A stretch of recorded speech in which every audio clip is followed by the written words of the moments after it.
amis d'Alex Kalenda, viva! Viva! Les amis d'Alex Kalenda, viva! Viva! Viva!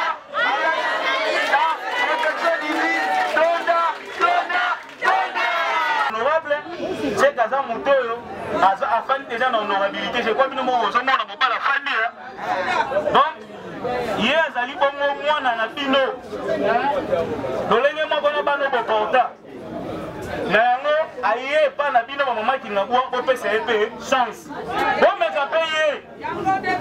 Bon me kapeye pour effacer ba obo to kotsa na mituna bino. Je suis venu rencontrer mes amis de Kingabwa. Ils s'appellent les amis d'Alex Kalenda. C'était dans le cadre du mois de la femme. On devait clôturer le mois de la femme en bonté avec mes amis de Kingabwa. C'est dans ce cadre-là que je suis venu pour partager un peu et puis faire une causerie morale, surtout des réarmements, parce que nous sommes pendant une période où la base doit être debout pour les prochaines élections. Donc nous devons être nous-mêmes en tant qu'acteurs politiques sur le terrain pour mobiliser la base, parce que cette base-là doit répondre à un rendez-vous à la fin de cette année ici, donc en décembre ici 2023. Donc la base ira aux urnes. C'est ainsi que nous sommes appelés à être tout le temps en contact avec cette base. Donc c'est dans ce cadre-là que je suis venu ici à Kingabwa. Et comment la population de Kingabwa m'a accueilli avec joie, avec détermination.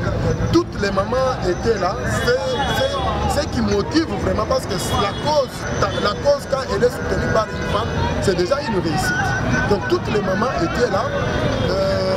Bien que le milieu est difficilement pénétrable, mais nous avons trouvé que la population est disciplinée. Elle nous a accueillis dans la joie et nous a encore libérés dans la joie. Donc rien de mal ne se fait à Kingabwa pendant notre communication ou causerie morale avec la base. Le message que j'ai adressé à la base de Kingabwa par rapport à l'agression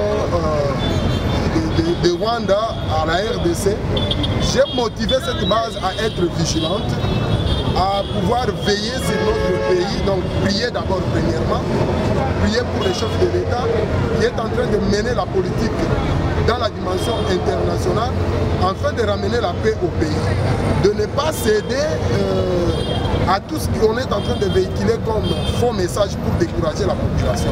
Donc j'ai armé cette base pour qu'elle puisse être derrière le chef de l'État. Étant donné que je suis bien sûr son lieutenant, je suis parmi les lieutenants du chef de l'État. Donc c'est pour cela que je suis venu parler à cette base pour lui dire que les celles que vous allez voter en décembre 2023, c'est Fatou Béton. En ce qui concerne les propos du président rwandais, j'ai dit à la base que le Congo ne sera jamais divisé. Nous n'allons pas céder aucun lopin de nos terres, parce que les limites sont là, les limites existent depuis l'époque coloniale. Donc c'est nous qui devons au contraire réclamer nos terres qui se trouvent au Rwanda. Parce que Gisenyi là, ce n'est pas au Rwanda, c'est la RDC. Donc nous sommes obligés d'aller réclamer nos terres s'il en est ainsi au Rwanda. Le Rwanda n'a pas, c'était un tout petit pays avant même l'époque coloniale.